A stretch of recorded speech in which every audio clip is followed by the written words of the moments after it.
Hello students, last हमारी class में हमने डिस्कस किए थे डिफ्यूजन और ऑस्मोसिस के टॉपिक के बारे में। अब हम बात करने जा रहे हैं जो डिफ्यूजन और ऑस्मोसिस होता है उनमें क्या क्या डिफरेंस होता है उनके। देखिए, तो सबसे पहले अपन स्टार्ट करते हैं डिफ्यूजन और ऑस्मोसिस की कुछ प्रॉपर्टीज़ होती हैं, उन्हीं के आधार पर हम इनके डिफरेंस को डिस्कस करेंगे। सबसे पहले होती है हमारे पास डिफाइन। देखिए, डिफ्यूजन क्या होता है? Diffusion is the movement of the molecules of the substance. यहाँ पे सब्सटेंस के जो मॉलिक्यूल्स होते हैं उनका मूवमेंट होता है of the region of their higher concentration to the region of their lower concentration. मतलब हायर कंसंट्रेशन से लोअर कंसंट्रेशन की तरफ जो मूवमेंट है उसे को क्या बोला जाएगा? डिफ्यूजन बोला जाएगा। यहाँ पे मूवमेंट हुआ है सब्सटेंस के मॉलिक्यूल्स का। अब अपन बात करते हैं ऑस्मोसिस में। तो ऑस्मोसिस में क्या होगा? मूवमेंट जो होगा सब्सटेंस के मॉलिक्यूल्स का ना होकर के इसमें वाटर के मॉलिक्यूल्स का मूवमेंट होगा। देखिए, it is the movement of water molecules, it is the movement of water molecules from the region of the higher concentration to the region of their lower concentration through a semi permeable membrane. यानी कि semi permeable membrane की presence में water molecules का higher concentration से lower concentration की तरफ जो movement होता है उसे को क्या बोलेंगे? डिफ्यूजन। फिर अपन बात करते हैं डायरेक्शन ऑफ फ्लो। जो डायरेक्शन होती है वो किस तरीके से फ्लो होती है? दोनों में क्या होता है? From a region of higher concentration to the lower concentration, इसमें भी वही चीज़ होगी, from a region of their higher concentration to lower concentration in terms of water. लेकिन यहाँ पे बात किसकी होगी? वाटर की। और यहाँ पे होगी जो सब्सटेंस होते हैं उसके मॉलिक्यूल्स की। ठीक है। नेचर ऑफ द मॉलिक्यूल्स, जो मॉलिक्यूल्स होते हैं उनका नेचर किस तरीके का होता है? इसमें सॉलिड हो सकता है, लिक्विड हो सकता है और गैस हो सकता है। लेकिन इसमें क्या होता है? जो सब्सटेंस होते हैं उनका जो मॉलिक्यूल का जो नेचर होता है वो हमेशा क्या होना चाहिए? वाटर या फिर कोई सॉल्वेंट मॉलिक्यूल्स होना चाहिए जो उसमें आसानी से घुल जाए। Nature of the medium, medium का नेचर कैसा होना चाहिए? In any medium solid liquid और गैस। इसका मीडियम कैसा भी हो सकता है, सॉलिड भी हो सकता है, लिक्विड भी हो सकता है या गैस भी हो सकता है, बट ऑलवेज वाटर और एनी अदर सॉल्वेंट मॉलिक्यूल्स। यहाँ क्या होना चाहिए? या तो वाटर हो या फिर सॉल्वेंट के कुछ मॉलिक्यूल्स ही होने चाहिए। सेमी परमेबल नेचर कैसा होता है इसमें? देखिए, इसमें किसी भी प्रकार के सेमी परमेबल मेम्ब्रेन की रिक्वायरमेंट नहीं होती है। मतलब डिफ्यूजन में किसी भी तरीके की सेमी परमेबल मेम्ब्रेन नहीं पाई जाती, लेकिन इसमें पाई जाएगी। ऑस्मोसिस में ऑलवेज वाटर और एनी अदर सॉल्वेंट मॉलिक्यूल्स पास, यहाँ पे लिखना पड़ेगा, pass through semi permeable membrane. मतलब इसके अंदर सेमी परमेबल मेम्ब्रेन क्या होती हैं? पाई जाती हैं। ठीक है। अब अपन बात करते हैं आगे फोर्स। फोर्स क्या चीज़ है? डिफ्यूजन प्रेशर, यहाँ पे कौन सा फोर्स काम करता है? डिफ्यूजन प्रेशर कार्य कर रहा है। और यहाँ पे कौन सा काम करेगा? Osmotic pressure. इस तरीके से हम समझ सकते हैं कि डिफ्यूजन और ऑस्मोसिस में क्या डिफरेंस होता है। अगर आपके क्वेश्चन बनता है कि डिफ्यूजन और ऑस्मोसिस में डिफरेंस लिखिए, तो आप इस तरीके से प्रॉपर्टीज़ और उनके डिफ्यूजन और ऑस्मोसिस के पॉइंट देकर के अपने डिफरेंस को पूरा कर सकते हैं। ठीक है। नेक्स्ट टॉपिक हम बात करते हैं आगे, osmotic environment of a cell. जो सेल्स होती हैं उनमें भी क्या होता है? अलग अलग ऑस्मोटिक एनवायरनमेंट होता है, उसके बारे में डिस्कस करना चाह रहे हैं। देखिए, सबसे पहले अपन बात करते हैं, हमारे पास आ गया है हाइपोटोनिक सॉल्यूशन। हाइपोटोनिक सॉल्यूशन क्या होता है? There are solution which have osmotic concentration lower than that intracellular fluid. मान लीजिए कोई सेल है, उस सेल के अंदर की तरफ बाहर वाले एनवायरनमेंट के मुकाबले कंसंट्रेशन की अमाउंट क्या होगी? There is a dilute solution which have an osmotic concentration lower than that of intracellular fluid.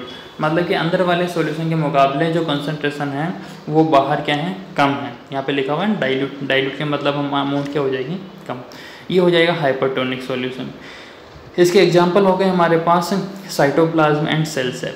फिर अपन बात करते हैं आइसोटोनिक सॉल्यूशन। इनको हम एग्जांपल के थ्रू भी समझने की कोशिश करेंगे। देखिए, there are these solutions have an osmotic concentration similar to that of intracellular fluid. जितना सेल के अंदर जो कंसंट्रेशन होता है उतना ही इसमें सेल के बाहर भी क्या होता है? कॉन्सेंट्रेशन की अमाउंट होती है।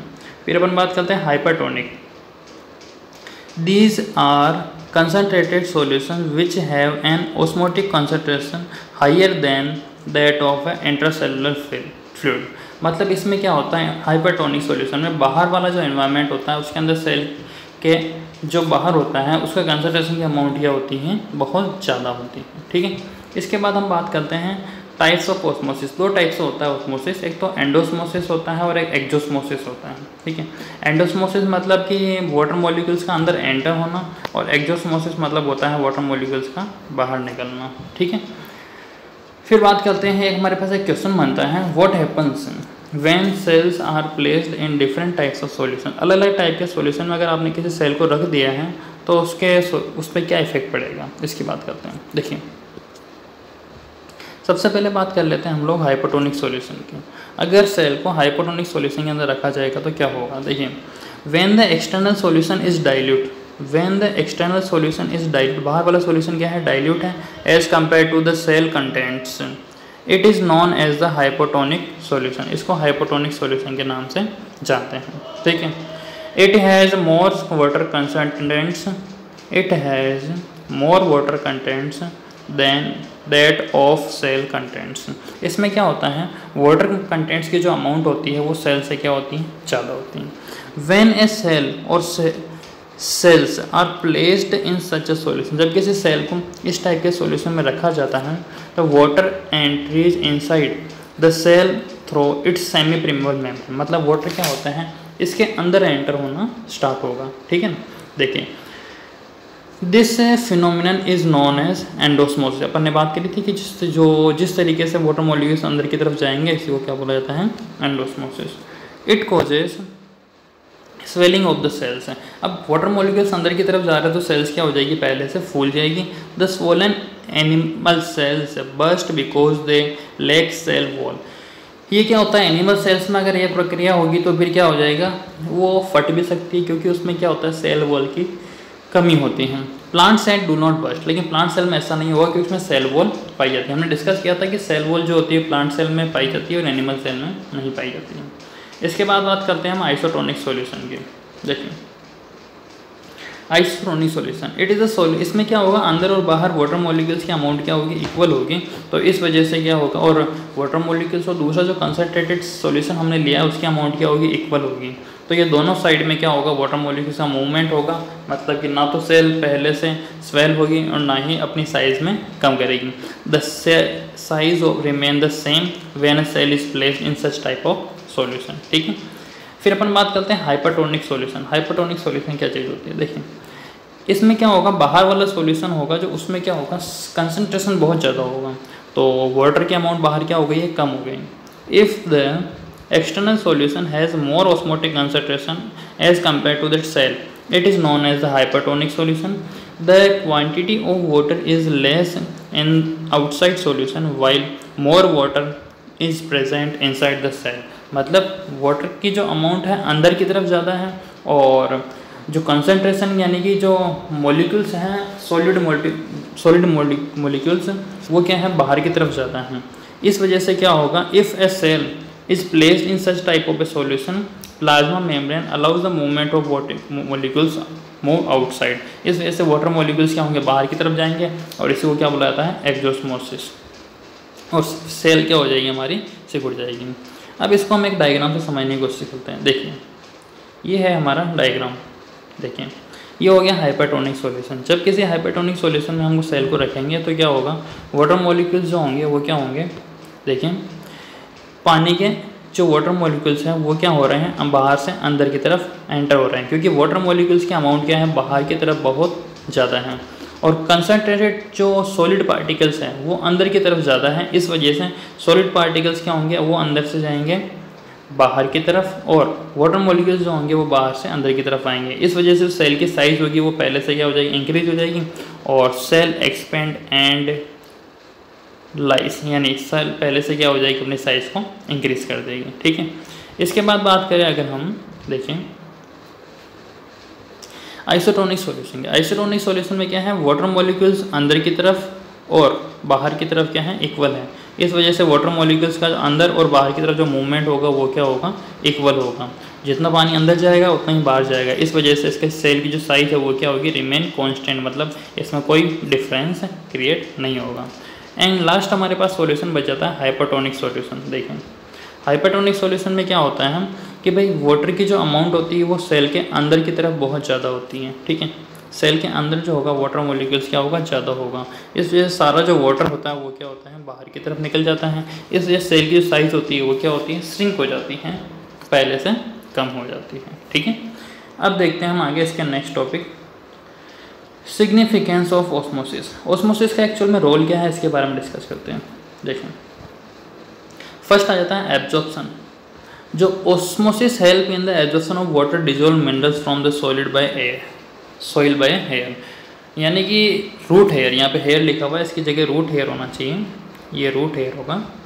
देखिए, एब्जॉर्प्शन, जो पेड़ पौधे होते हैं जो ज़मीन से वाटर को एब्जॉर्ब करने का जो काम करते हैं, वो रूट हेयर्स के थ्रू जो एब्जॉर्ब होता है वो ऑस्मोसिस प्रोसेस के थ्रू ही कंप्लीट हो पाता है।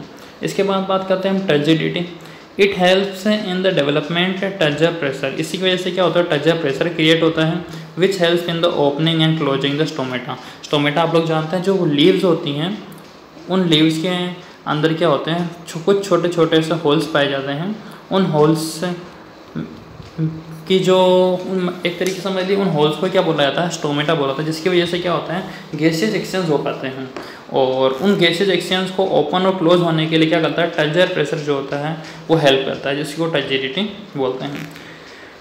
Cell to cell water movement. अब सेल से सेल में क्या होता है, वाटर का मूवमेंट होता है।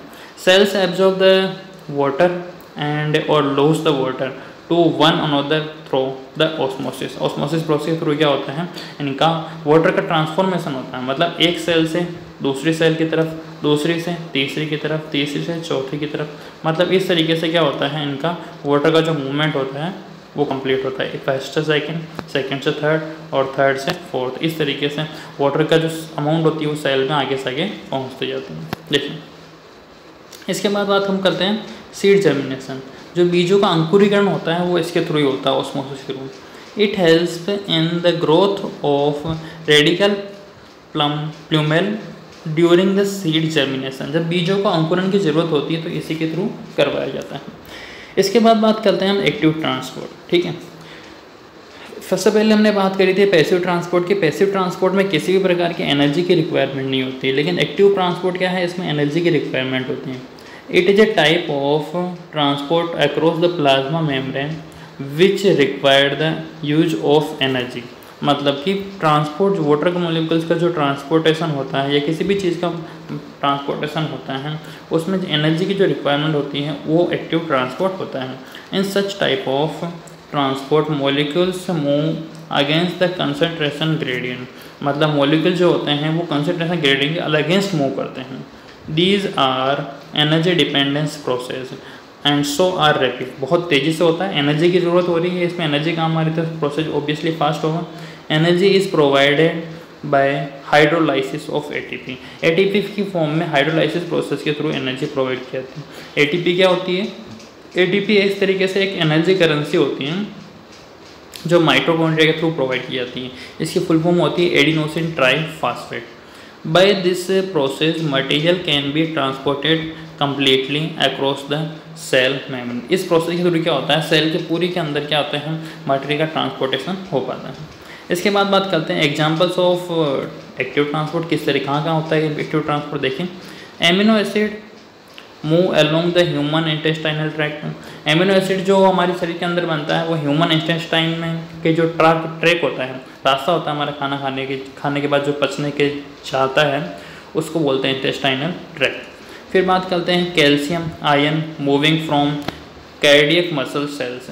कैल्शियम आयन जो होते हैं वो कार्डियक मसल सेल्स की तरफ क्या होते हैं, मूव करते हैं। ग्लूकोज मूविंग इन और out of the cell, glucose जो अंदर और बाहर की तरफ जो मूवमेंट होता है सेल्स के, वो सब कुछ क्या होता है, एक्टिव ट्रांसपोर्ट की हेल्प से ही पूरा हो पाता है। ठीक है, नेक्स्ट इसके बाद बात करते हैं हम एंडोसाइटोसिस एंड एक्सोसाइटोसिस। देखिए, एंडोसाइटोसिस देखिए, active transport involves the transportation of only the micromolecules और मॉलिक्यूल्स। मतलब कि कोई भी एक्टिव ट्रांसपोर्ट होता है, इसमें माइक्रोमोलिक्यूल्स या केवल सिंपल मॉलिक्यूल्स होते हैं, उन्हीं को ट्रांसपोर्ट होने की परमिशन दी जाती है across the membrane, but it can not transport the macromolecules. Macromolecule मतलब साइज में कुछ बड़े होते हैं, such as protein, polysaccharide, nucleic acid, it is because these molecules are larger in size, जैसा कि मैंने आपको बताया इसकी साइज़ क्या होती है, बड़ी होती है। Than the pores of the cell membrane, it also can not transport the fluid droplets. Fluid droplets का मतलब लिक्विड ड्रॉपलेट्स जो होती है उनकी बात हो रही है। And the other large particles such A substance can be moved into the cell and endocytosis or out of the cell by exocytosis। उसी तरीके से जिस तरीके से एंडोसाइटोसिस मीन्स होता है कि मतलब सेल्स के अंदर मटेरियल्स का मूवमेंट, और एक्जोसाइटोसिस मतलब सेल के बाहर की तरफ मूवमेंट। बात करते हैं endocytosis. It is the process by which the large sized liquid और solid particles are taken inside the cell through plasma membrane. It is the further divide into two types. मतलब ये सॉलिड पार्टिकल्स या फिर liquid particles को cell के अंदर की तरफ जो पहुंचाया जाता है उसी को क्या बोला जाता है, एंडोसाइटोसिस। इसके बाद बात करते हैं हम लोग, देखिए फिनोसाइटोसिस। इसके दो टाइप होते हैं, पिनोसाइटोसिस एंड फेगोसाइटोसिस। देखिए it is also known as the cell drinking. It is the process by which involves intake of the large size liquid nutrients which while the cells showing pinocytosis is called the pinocyte. देखिए ये एक ऐसी process होती है, इसमें मतलब अपन इसको cell drinking के नाम से भी जान सकते हैं। इसमें क्या होता है, जो लिक्विड पार्टिकल्स होते हैं उनको क्या करा जाता है, सेल के अंदर लिया जाता है, और जिन पार्टिकल्स को लिया जा रहा है उनको पिनोसाइट बोला जाता है। फिर बात करते हैं हम फेगोसाइट की। देखिए phagocytosis, it is the known as cell eating, मतलब इसके अंदर सॉलिड मॉलिक्यूल्स को मतलब सेल की बॉडी के अंदर ले जाएगा। It is the process while involve the intake of the large size particles, solid particles including the cellular debris and microbes. Phagocytosis is the major feeding method in the unicellular organism। ये क्या है, सबसे बड़ा तरीका होता है जिसमें animal cells के अंदर इसके थ्रू या फिर यूनिसेलुलर जो ऑर्गेनिज्म होते हैं उनके अंदर इस फेगोसाइटोसिस के थ्रू सेल ईटिंग की प्रोसेस पूरी हो पाती है। एक्जोसाइटोसिस हमने नाम के थ्रू पढ़ लिया है कि भाई it involves the expelling the of large size particles of outside the cell through the cell membrane। Cell membrane की से मतलब कोई भी जो साइज बड़ी साइज के पार्टिकल्स हैं उनको बाहर निकालने की जो प्रोसेस होती है उसी को क्या बोला जाता है, एक्जोसाइटोसिस। इसके बाद हम बात करते हैं, हमारा नया टॉपिक स्टार्ट होने जा रहा है जिसको बोलते हैं सेल वॉल। अब हमने बात करी थी कि प्लाज्मा मेम्ब्रेन या फिर सेल मेम्ब्रेन की। जिस तरीके से हमने सेल के बारे में डिस्कस किया था उसी तरीके से अब हम बात डिस्कस करने जा रहे हैं सेल वॉल के बारे में। देखिए ये मान लीजिए ये हमारी सेल वॉल है, मान लेते हैं ये हमारी क्या है, प्लांट सेल है, ठीक है। प्लांट सेल के अंदर क्या होती हैं, दो टाइप की बाउंड्री पाई जाती हैं जिनको हमने इसे अलग अलग कलर से रिप्रेजेंट कर दिया है। देखिए मान लेते हैं ये हमारी क्या है, सेल वॉल है। बाहर वाली जो बाउंड्री है उसको तो बोला जाएगा सेल वॉल, और अंदर वाली जो बाउंड्री है उसको बोला जाएगा प्लाज्मा मेम्ब्रेन। और अंदर की तरफ इसमें एक न्यूक्लियस पाया जाएगा और बाकी का जो लिक्विड पार्ट होगा जिसको साइटोप्लाज्म बोला जाएगा। देखिए इसी तरीके से ये केवल क्या होता है, केवल प्लांट सेल में पाई जाती है सेल वॉल, और बाकी जो एनिमल सेल होती हैं उनमें सेल वॉल एब्सेंट्स होती हैं, ठीक है। देखिए डिस्कस करते हैं। Cell wall is the outer most rigid protective and supportive covering found in the all plant cell. ये देखिए नोटिस करने वाली बात है, प्लांट सेल में ही पाई जाने वाली केवल ये सेल वॉल होती हैं। एंड बैक्टीरिया, साइनोबैक्टीरिया हो गए और कुछ प्रोटिस्ट होते हैं उनके अंदर पाई जाती है। It is the absent in animal cell, ये एनिमल सेल के अंदर एब्सेंट होती हैं। And if it was discovered by the Robert Hooke 1665, Robert Hooke ने सबसे पहले इसी को डिस्कवर किया था। The layer that is common to adjacent cells is known as the middle lamella. और इन दोनों के बीच में जो एक लेयर और पाई जाती है जिसको मिडल लेमेला के नाम से जाना जाता है। In addition to middle lamella, there are following two layers in cell wall। अब मिडल लेमेला के अलावा दो सेल्स और होती हैं जिनको अपन ने नाम दे रखा है। देखिए primary cell wall and secondary cell wall. देखिए सबसे पहले बात करते हैं प्राइमरी सेल वॉल, फिर बाद में सेकेंडरी सेल वॉल। देखिए इट इज़ द आउटर, बाहर वाली जो लेयर है उसको प्राइमरी बोलते गए हैं। Thinner elastic coating and mainly made of cellulose, cellulose से मिलकर बनी हुई सेल वॉल के बाहर वाली जो लेयर होती है उसी को बोला जाता है। फिर बात करते हैं secondary cell wall. It lies inner to the primary cell wall, primary cell wall के अंदर की तरफ पाई जाती हैं। Only in the mature and non dividing cells. It is chemically formed of the, किस किस से मिलकर बनी होती है, सेलुलोज और हेमीसेलुलोज से मिलकर के बनी हुई होती है। ठीक है, देखिए next function of cell wall. जिस तरीके से प्लाज्मा मेम्ब्रेन के जो फंक्शन होते हैं बेसिकली वही फंक्शन इसके होंगे। इसको वही बाहर से प्रोटेक्शन देना, अंदर से बाहर मॉलिक्यूल्स को पहुंचाना नहीं पहुंचाना, ये सारी चीज़ें इसी होगी। The cell wall provides the protection to inner contents, अंदर वाले कंटेंट्स होते हैं इनको प्रोटेक्शन प्रोवाइड करना from the mechanical injuries, chemicals and entry of the germs. किसी प्रकार के जर्म्स वगैरह एंटर होने, केमिकल्स एंटर होने, कोई भी मैकेनिकल इंजरीज जो होने वाली है उनसे बचाने का काम करते हैं। It provides the mechanical support due to rigid cell walls to the aerial parts. जो एरियल पार्ट्स होते हैं, जो हवा के कांटेक्ट में रहने वाले जो पार्ट्स होते हैं सेल के, उनको मतलब मैकेनिकल सपोर्ट प्रोवाइड करने का काम करती है। It provides the defined shape and size, cell को शेप और साइज प्रोवाइड करने का काम करेगी। Cell wall of the root hair help in the absorption of water and minerals from the soil. मिट्टी से सोइल के थ्रू या फिर मिट्टी के थ्रू जो रूट हेयर होते हैं उनको वाटर के एब्जॉर्ब करने के लिए और मिनरल को एब्जॉर्ब करने में हेल्प करती है। It prevent undue expansion of the cell, यानी कि सेल की जो साइज होती है उसको एक्सपेंड करने में, मतलब फैलाने में फैलाने से बचाने का काम करती हैं। Suberin and cutin present in the cell wall prevent evaporation of water. क्या सेल वॉल के अंदर दो मटेरियल पाए जाते हैं, सुबेरिन और क्यूटिन। ये क्या करते हैं, सेल वॉल को जो वाटर की जो अमाउंट होती है इसके अंदर उसको एवोपरेट होने से रोकने का काम करते हैं। It helps in keeping the balance of between intercellular osmotic pressure and that of environment. Environment और इंटरसेलुलर ऑस्मोटिक जो प्रेशर होता है उसको मेंटेन रखने का काम ये करती है। देखिए नेक्स्ट टॉपिक आता है हमारे पास difference between plasma membrane and cell membrane. ये इंपॉर्टेंट टॉपिक है, ये आपके किसी एग्जाम में पूछा जा सकता है। देखिए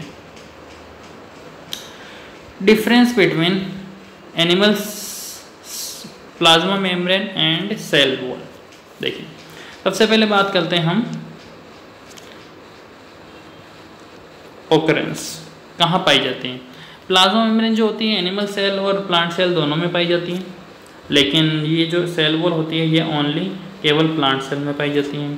position it lies on outside of animal cells and inner to the cell wall. भाई एनिमल सेल के तो बाहर होती हैं और प्लांट सेल के क्या होती है, अंदर की तरफ। देखें it lies outside of plant cell, और सेल वॉल क्या होती है हमेशा प्लाज्मा सेल के या प्लाज्मा प्लांट सेल में क्या होती है सबसे बाहर की तरफ पाई जाती है। Thickness it is quite thin. जो प्लाज्मा मेम्ब्रेन होती है वो क्या होती हैं, पतली होती हैं, और ये क्या होती है थोड़ी सी मोटी होती हैं। और फिर देखिए it is thick and non living structure. Rigidity देखें it is quite thin and it is rigid. ये क्या होती है, पतली होती है, इसमें रिजिड होती है। रिजिड मतलब थोड़ा सा कठोर होती है सेल वॉल। एंड नेक्स्ट पर बात करते हैं कॉन्स्टिट्यूशन, किससे मिलके बनी होती है। It is quite thin constitution, it is formed of lipid and proteins. Lipid and protein से मिलकर के बनी होती है with small amount of carbohydrate. कुछ अमाउंट में कार्बोहाइड्रेट भी पाया जाएगा इसके अंदर, ठीक है। इसके बाद हम बात करते हैं it is form, cell wall जो होती है it is form of the cellulose, hemicellulose and pectin. Cellulose, hemicellulose और पेक्टिन से मिलकर बनी हुई होती हैं। ये हो गई हमारे बात प्लाज्मा मेम्ब्रेन और सेल मेम्ब्रेन की। इसके बाद हमारे पास टॉपिक आता है सेल वॉल और plasma plant cell and animal cell. तो प्लांट सेल और एनिमल सेल के कुछ डायग्राम हैं जो आप लोगों को बनाने पड़ेंगे। क्या क्या इनमें कौन कौन से पार्ट्स होते हैं उनको हम डिस्कस करते हैं। एक बार देखिए ये जो नॉर्मल स्ट्रक्चर है ये एक प्लांट सेल का है और ये एनिमल सेल का है। एनिमल सेल और प्लांट सेल में मेजर डिफरेंस यही होता है कि इनके प्लांट सेल के अंदर क्या होती है, डबल लेयर होती है जिसमें सबसे आउटर लेयर को सेल वॉल बोला जाता है, और एनिमल सेल जो होती है इसमें सबसे आउटर लेयर को अपन क्या बोलते हैं, प्लाज्मा मेम्ब्रेन। ठीक है, ये आपको डायग्राम बनाने होंगे, एक बार अच्छी तरीके से देख लीजिएगा यहाँ। ठीक है, नेक्स्ट हमारे पास टॉपिक आता है प्लाज्मोलाइसिस एंड डीप्लाज्मोलाइसिस। देखिए plasmolysis, plasmolysis. It is if a plant cell is placed in strong sugar or salt solution which is having concentration higher than cell sap, यानी कि हायर कंसंट्रेशन वाले solution में अगर किसी cell को रख दिया जाता है, किसी प्लांट सेल को रख दिया जाता है तो क्या होता है, then water from the cell sap flows out due to exosmosis. Exosmosis process के थ्रू क्या होता है, वाटर बाहर की तरफ जाता है, जैसा कि हमने पहले ही पढ़ लिया इसको।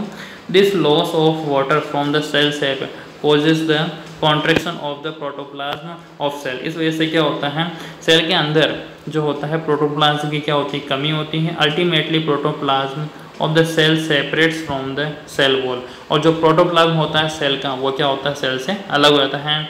एज्यूम स्फेरिकल शेप, और जो शेप होता है उसका क्या होता है, स्फेरिकल होता है। This condition is known as the plasmolysis. इसी को क्या बोला जाता है, प्लाज्मोलाइसिस। इसके बाद बात होती है हमारे पास डीप्लाज्मोलाइसिस की। देखिए, इफ द प्लाज्मोलाइज्ड सेल, जब ये प्लाज्मोलाइसिस के बाद में होने वाली प्रोसेस है इसलिए प्लाज्मोलाइज्ड सेल्स बोल रखा है इसको। Is placed in water any hypotonic solution, water enters into the cell. अब तो हाइपोटोनिक सॉल्यूशन में रखा है तो पानी सेल के अंदर की तरफ जाएगा। And due to endosmosis, endosmosis process की वजह से the protoplasm as well as the cell whole attains its original form. Cell क्या करेगी, इस ओरिजिनल फॉर्म गेन कर लेगी। This phenomenon is known as the deplasmolysis. वापस ओरिजिनल फॉर्म में आ रही है तो इसको क्या नाम दे दिया है अपन ने, डीप्लाज्मोलाइसिस। मतलब प्लाज्मोलाइसिस डीप्लाज्मोलाइसिस क्या है, एक दूसरे की अपोजिट प्रोसेस है, और जब तक प्लाज्मोलाइसिस नहीं हो सकता डीप्लाज्मोलाइसिस भी होना पॉसिबल नहीं होगा। ठीक है, नेक्स्ट हम बात करते हैं, हमारा अगला टॉपिक आता है न्यूक्लियस। जैसे कि हमने सेल की बात करी थी, सेल के अंदर हमने 3 मेन मेजर पार्ट्स को डिस्कस किया था। सबसे पहले तो उसकी बाहर वाली बाउंड्री आती है, उसके बाद में जिसको हमने सेल वॉल या फिर प्लाज्मा मेम्ब्रेन नाम दिया था। इसके बाद में हमने बात की थी कि भाई इसके अंदर साइटोप्लाज्म होता है। अब हम बात कर रहे हैं न्यूक्लियस। देखिए, न्यूक्लियस क्या चीज़ होती है, जो किसी भी सेल का जो सेंट्रल पार्ट होता है, मतलब बीच बिल्कुल सेंटर में पाए जाने वाला भाग होता है, ये भी क्या होती है, इसमें भी डबल मेम्ब्रेन पाई जाती हैं। इस वजह से किसी भी सेल में क्या होता है, जो न्यूक्लियस पाया जाता है उसमें भी क्या होती है, डबल मेम्ब्रेन होती हैं, जिसे हम इस तरीके से रिप्रेजेंट कर सकते हैं। देखिए, it is the conspicuous and the larger organelles of eukaryotic cell. ये यूकैरियोटिक सेल में विजिबल अच्छी तरीके से होता है, नज़र आता है। और यूकैरियोटिक प्रोकैरियोटिक सेल्स क्या होती हैं उनको भी हम डिस्कस करेंगे। It is the under light microscope and its fine structure has been revealed by electron microscope. The nucleus are called controlling centre of the cell. ये इंपॉर्टेंट आ गया। न्यूक्लियस जो होता है इसको सेल के कंट्रोलिंग सेंटर के रूप में भी जाना जाता है। देखिए, the nucleus is the controlling centre of the cell. Nucleus को इसके कंट्रोलिंग सेंटर के रूप में भी जानते हैं। देखिए, since it contains the chromosome and genes, इसके अंदर क्रोमोसोम और जीन्स भी पाए जाते हैं। ये चीज़ आपको ध्यान रखनी है, मोस्ट इंपॉर्टेंट है। Controlling centre of the cell क्या होता है, न्यूक्लियस होता है। देखिए, अब सेल के जो न्यूक्लियस होता है उसमें के भी क्या होता है, कुछ अलग अलग पार्ट्स होते हैं। देखिए, सबसे पहले हम बात कर लेते हैं इसके जो फर्स्ट पार्ट आता है हमारे पास, न्यूक्लियर एनवेलप, न्यूक्लियर सेप और न्यूक्लियोप्लाज्म, क्रोमेटिन मटेरियल, न्यूक्लियोलस। ठीक है, देखिए सबसे पहले बात करते हैं हम न्यूक्लियर एनवेलप। न्यूक्लियर एनवेलप मतलब बाहर वाला जो पार्ट होता है ना सेल का, सेल के जो अंदर न्यूक्लियस पाया जाता है उसके बाहर वाला जो पार्ट होता है उसकी बात हो रही है। Nuclear envelope, nuclear membrane is double membrane covering which separate the nucleus from cytoplasm. देखिए, इसको हम डायग्राम की हेल्प से समझने की कोशिश करते हैं। मान लीजिए जैसे कि ये कोई सेल है, ठीक है, इस सेल के अंदर ये हम मान के चलते हैं कि यहाँ पे कोई इसका ये न्यूक्लियस है।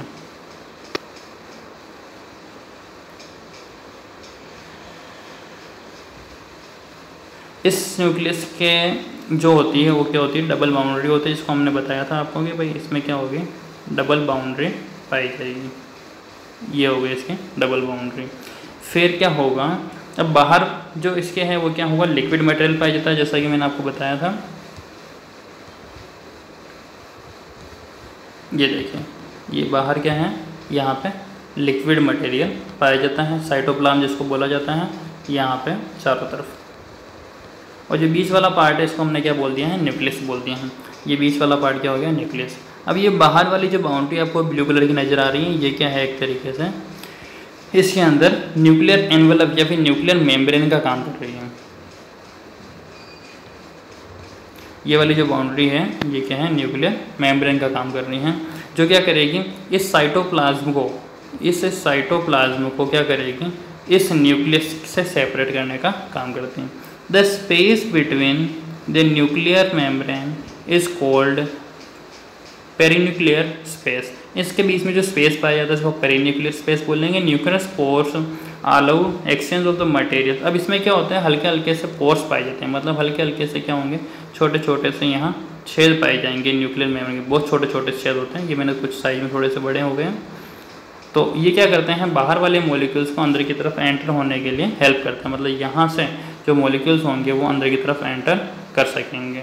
देखिए कुछ इस तरीके से, जैसे मान लीजिए साइटोप्लाज्म से कोई मॉलिक्यूल्स बाहर जा रहा है और साइटोप्लाज्म से मॉलिक्यूल्स का मूवमेंट होगा सेल के न्यूक्लियस के अंदर, और सेल न्यूक्लियस से कुछ मॉलिक्यूल्स होंगे जो साइटोप्लाज्म से बाहर की तरफ भी जा सकते हैं।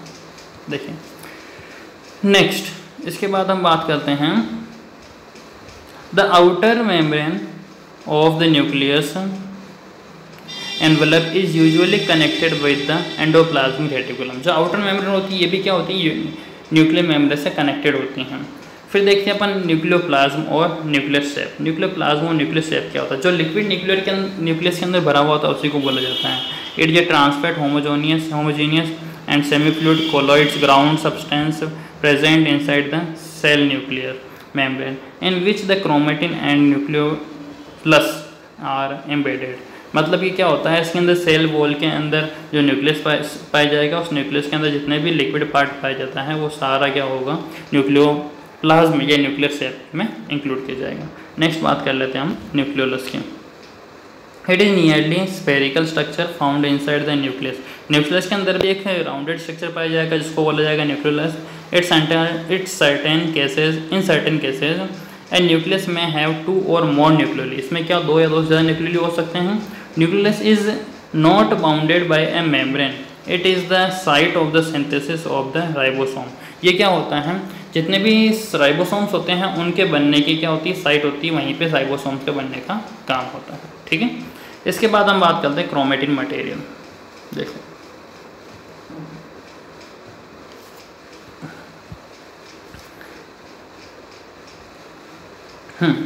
the chromatin material is thin thread-like intertwined substance composed of the genetic substance DNA and protein। यानी क्रोमेटिन मटेरियल क्या होते हैं, जेनेटिक सब्सटेंस डीएनए और प्रोटीन से मिलकर के बने हुए थ्रेड लाइक स्ट्रक्चर होते हैं जो इसके अंदर पाए जाते हैं। क्रोमोसोम क्या होते हैं, क्रोमेटिन मटेरियल होंगे। During the cell division the chromatin fibres condense by spiralization and dehydration into the number of rod-like structures called the chromosome। बहुत सारे क्या होते हैं, रोड लाइक स्ट्रक्चर्स होते हैं। इनका स्ट्रक्चर कुछ इस तरीके से होता है, जो उनको क्या बोला जाता है, क्रोमोसोम्स बोला जाता है। कुछ फाइबर कंडेंस होते हैं इनके अंदर। जब भी सेल डिवाइड होती है तो सभी सेल्स के अंदर क्या होता है, क्रोमोसोम्स पाए जाते हैं। Structure of the chromosomes, structure कैसा होता है, देखिए a chromosome consist of a 2 identical spirally coiled. देखिए जिस तरीके से मैंने आपको बताया, ये यहाँ वाला पार्ट और यह वाला जो पार्ट है इसको बोला जाएगा स्पाइरली कॉइल्ड थ्रेड जैसे स्ट्रक्चर होते हैं। Called chromatin joined with lightly coloured constituents called centromere.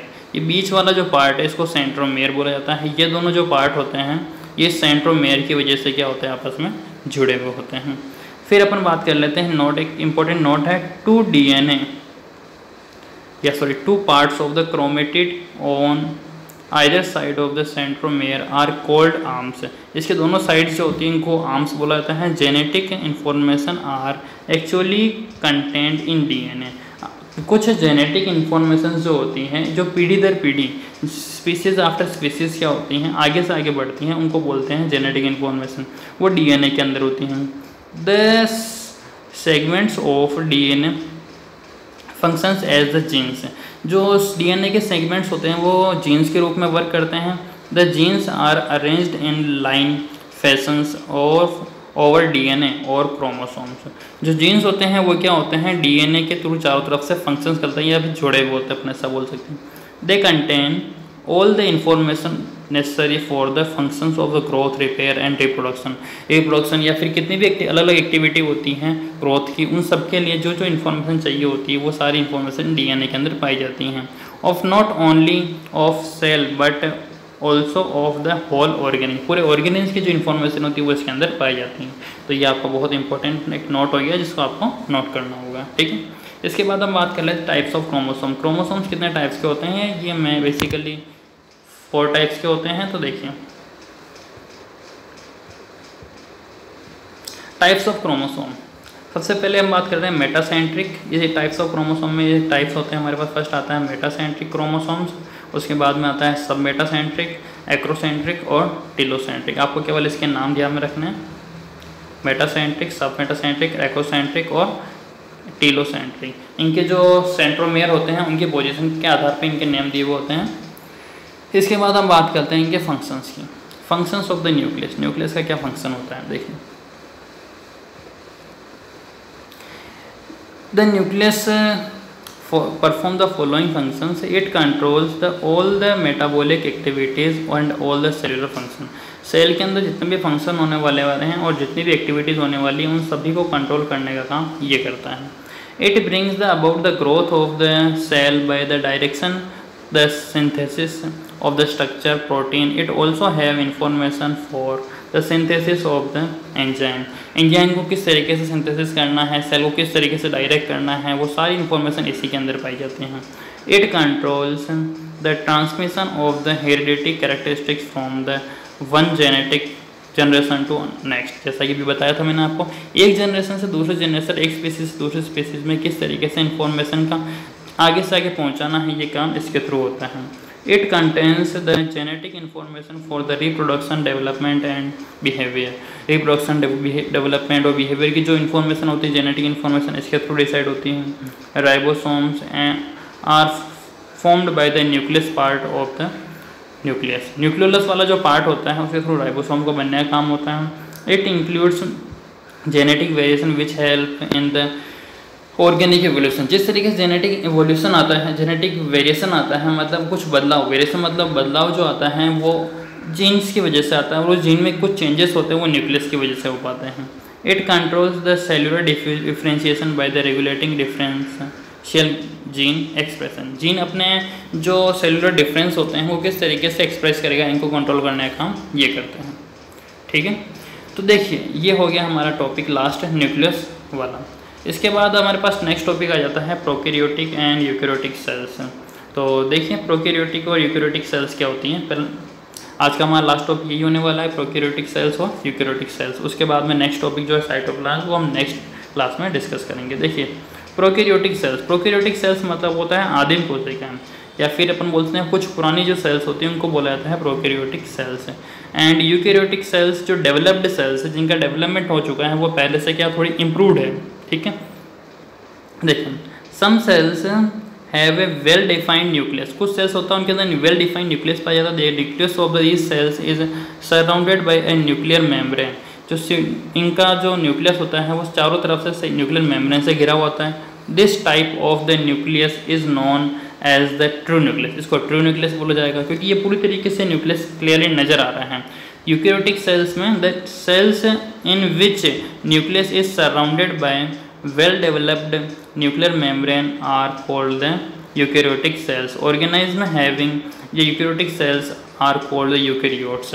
ऐसा ऑर्गेनिज्म जिसमें यूकैरियोटिक सेल्स पाई जाती हैं उनको यूकैरियोट्स बोलते हैं, और जिनके अंदर वेल डेवलप्ड न्यूक्लियस नजर आता है उसको यूकैरियोटिक सेल्स बोला जाता है, ठीक है। इसके बाद बात आती हैं फिर prokaryotic. In cyanobacteria formed known as the blue green algae and the bacteria prominence nucleus is not formed. इनके अंदर बैक्टीरिया जो होते हैं, या फिर अपन बोल रहे हैं साइनोबैक्टीरिया, इनके अंदर क्या होते हैं, पूरी तरीके से क्लियर न्यूक्लियस नज़र नहीं आता है। These organism have a primitive type of nucleus, पहले मतलब कुछ क्लियर नज़र नहीं आता ऐसा न्यूक्लियस होता है, इन विच प्रिमिटिव टाइप का, in which nuclear membrane is absent, इसमें क्या होती है, न्यूक्लियर मेम्ब्रेन एब्सेंट होते हैं। It means cytoplasm is not differentiated from the region, nuclear region. Cytoplasm जो होता है वो न्यूक्लियर रीजन से अलग नहीं होता है, मतलब कि अपन बोल सकते हैं जैसे कि मान लीजिए ये कोई सेल है, तो इसके अंदर जो न्यूक्लियर मेम्ब्रेन होगा वो अलग से सेपरेट नज़र नहीं आएगा आप लोगों को। इसमें सारा जो मटेरियल होता है वो क्या होता है, पूरी तरीके से मिक्स होया हुआ होता है, जिसमें अलग से पहचान नहीं की जा सकती है किसी भी चीज़ की। इस वजह से इसमें क्या बोला जाता है, इसको prokaryotic cells. Such primitive nucleus lakhs the nuclear membrane, nuclear membrane की कमी होती है, इस कॉल्ड द न्यूक्लियोइड, इसको न्यूक्लियोइड बोला जाता है। फिर देखिए, और इसका दूसरा नाम भी होता है इंसिपिएंट न्यूक्लियस और prokaryon. Organism having a primitive nucleus are known as the prokaryote, जिसे जिन ऑर्गेनिज्म में प्रिमिटिव न्यूक्लियस पाया जाता है उनको प्रोकैरियोट बोला जाता है, और इस टाइप की सेल्स होती हैं उनको प्रोकैरियोटिक सेल्स बोलेंगे। ठीक है, इसके बाद हम बात करते हैं difference between the prokaryotic cells and eukaryotic cells. देखिए, जनरली जो साइज होती है प्रोकैरियोटिक सेल्स की वो क्या होती हैं, स्मॉल होती है, और इनकी जनरली लार्ज होगी। Nuclear region is not clear, भी अपन ने देखा प्रोकैरियोटिक सेल्स में न्यूक्लियर रीजन जो होता है वो पूरी तरीके से क्लियर नहीं होता है, जिसको अपन ने क्या नाम दे दिया है, न्यूक्लियोइड। और यूकैरियोटिक सेल्स में न्यूक्लियर रीजन पूरी तरीके से क्लियर होगा, जिसको अपन क्या बोल रहे हैं, न्यूक्लियस या ट्रू न्यूक्लियस। फिर अपन बात करते हैं क्रोमोसोम जो होता है इसमें सिंगल होता है, और यूकैरियोटिक सेल्स में क्या होता है, क्रोमोसोम हमेशा एक से क्या होता है, ज़्यादा होता है। राइबोसोम क्या होते हैं, 70S टाइप के पाए जाते हैं प्रोकैरियोटिक सेल्स में, लेकिन यूकैरियोटिक सेल्स में दोनों टाइप के पाए जाते हैं। फिर प्रोटीन की बात करें तो हिस्टोन प्रोटीन पाया जाता है, हिस्टोन प्रोटीन प्रोकैरियोटिक सेल्स में एब्सेंट होता है, और यूकैरियोटिक सेल्स में along with the DNA histone protein are found in the chromosome, इनके अंदर हिस्टोन प्रोटीन पाया जाएगा। एग्जांपल्स जो हो गए हैं इसके प्रोकैरियोटिक सेल्स के, बैक्टीरिया एंड साइनोबैक्टीरिया, और यूकैरियोटिक सेल्स में बात करते हो plants, animals, fungi and protist, ये सब क्या हो गए, यूकैरियोटिक सेल्स के एग्जाम्पल्स हो गए हैं। ठीक है, तो ये हमारा आज का लास्ट टॉपिक है। नेक्स्ट टॉपिक आता है साइटोप्लाज्म, जो हम नेक्स्ट क्लास में डिस्कस करेंगे। तो आज की क्लास हमारी यहीं और होती है। इससे रिलेटेड आपको कोई भी इश्यू या कोई भी डाउट रहता है तो आप कमेंट सेक्शन में कमेंट करके पूछ सकते हैं, और इसकी जो PDF होगी, जैसे चैप्टर ओवर होगा मैं आपको लास्ट वीडियो में इसकी जो PDF है आपको अपलोड करवा दूंगा, तो वहाँ से आप इसको डाउनलोड कर सकते हैं। Thank you so much.